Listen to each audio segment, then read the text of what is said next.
এজন্য আমরা কিতাবে পড়ছি নবী সাল্লাল্লাহু আলাইহি সাল্লাম যেদিন ইন্তেকাল করছে আমাদের নবী, সেদিন এক সাহাবী আব্দুল্লাহ ইবনে যায়েদ ইবনে আব্দে রব্বিহি, শুনেন মিয়া, সরাসরি আমরা নির্ভরযোগ্য কিতাবে পড়ছি, নবীজি সাল্লাল্লাহু আলাইহি সাল্লাম ইন্তেকাল করছে, মদিনায় কান্নার আওয়াজ উঠছে, সারা মানুষ চিল্লাইতেছে নবী দুনিয়াতে নাই।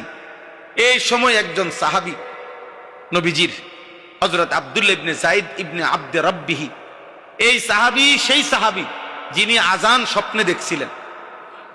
ওই যে নবীজি সাহাবাদের সাথে মিটিং করে গেছে, রাত্রে বেলা একজন সাহাবী স্বপ্নে ফেরেশতা ওনারে কি শিখাইছে, আজানের বাক্য। এই সাহাবী এই আব্দুল্লাহ ইবনে যায়েদ ইবনে আব্দে রব্বিহি, উনি যখন শুনলেন নবীজি ইন্তেকাল করছে, উনি তখন বাগানে, আঙ্গুরের বাগানে, খেজুরের বাগানে কাজ করতেছিলেন।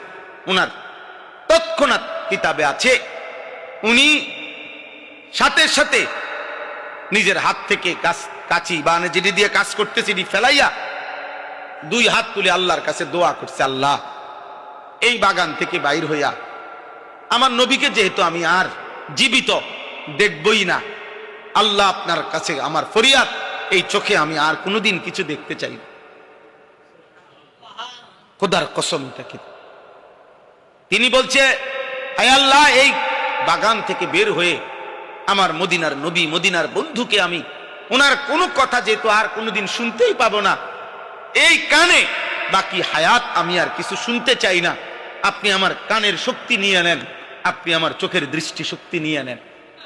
স্পষ্ট কিতাবে আছে এই সাহাবী আর কোনোদিন চোখেও দেখে নাই, কানেও শোনে নাই, মৃত্যু পর্যন্ত ভাবেইছে।